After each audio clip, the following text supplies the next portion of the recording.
Hi, this is Suzette Dawes for Cloudy Sky today.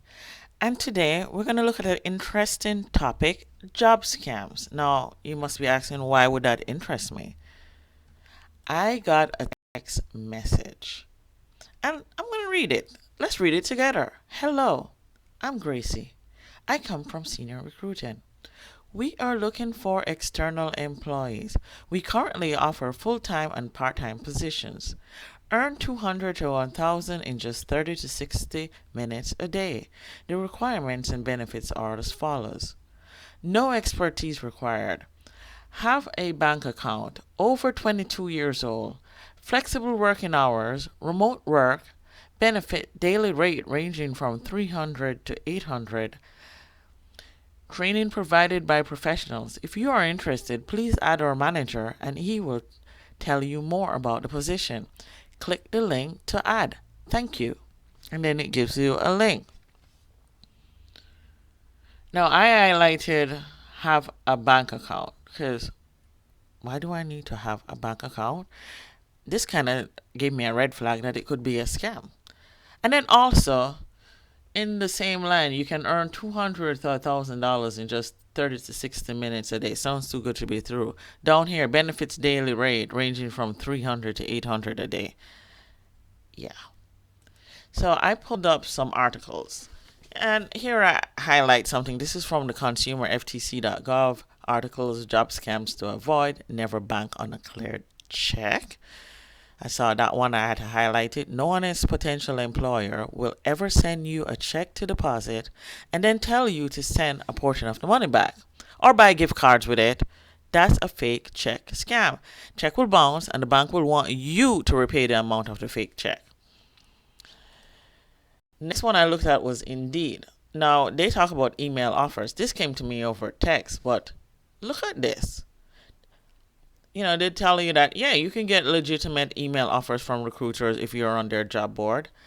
But often, many come from dishonest people trying to deceive you. Often the dishonest ones ask you for sensitive information such as identification or bank account numbers.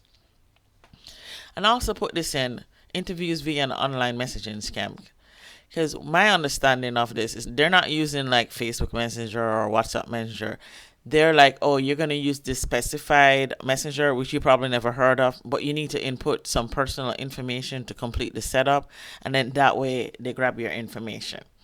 So, wow, a lot of stuff I'm learning too. Now, this is from Consumer Affairs, who actually reiterate the Federal Trade Commission, FTC, that we saw earlier. And this is more in a language. It's never a good idea to deposit a check from a stranger. And I like how they said just like candy, because you're not supposed to take candy from a stranger.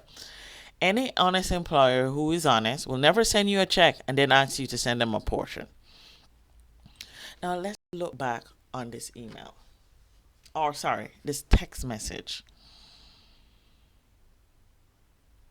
One of the first things I like to do when I'm looking up legitimacy is I like to do the num lookup to see whether it comes back to a reputable business. This came back, the 734 number came back to a VoIP number. Not saying all VoIPs are bad, but that's all the information I got. It didn't come back to like a Google listing or something that lists an employer.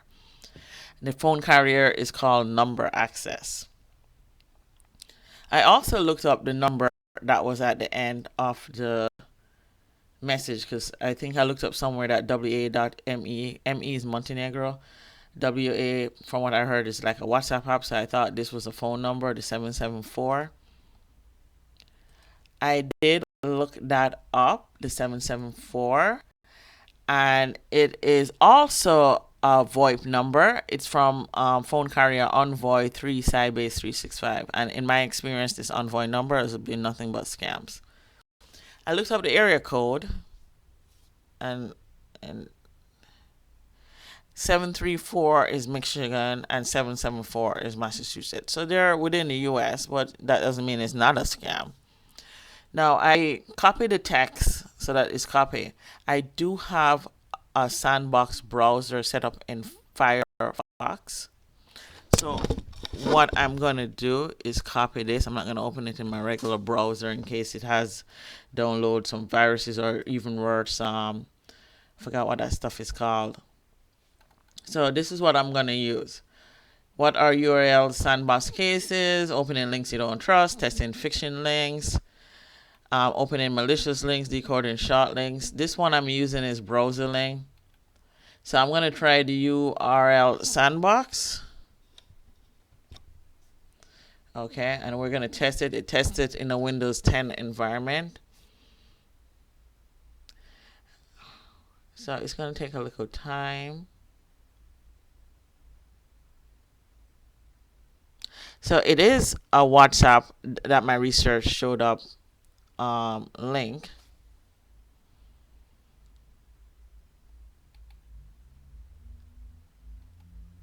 So it's trying to download WhatsApp for me to chat to this person. So this number that they have, that 774, is a WhatsApp number.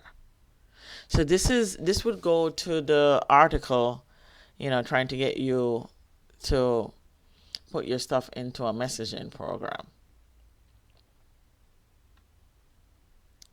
But interesting. So this, I'm just using the browser link. There is a paid plan, but this is my first time using it. I saved it to test it with you. So it does try to open the link, but you can see it's from WhatsApp, and I'm gonna mark this as spam so that my phone learns. And I do believe this is a scam. Now I will share with you all sources so that if you need to go look up consumer FTC, and you know what, let me just do this so that this is more readable. This shape, let's fill this with white. Okay, as you can see, the articles I looked up: consumerftc.gov articles, job scams, indeed.com, consumer affairs. I will put the links in the description, so if you want to go take a look. And if you know of any scams, text or email, jobs or otherwise, hey, share it with me here on YouTube, and I love to connect with you. And until next time.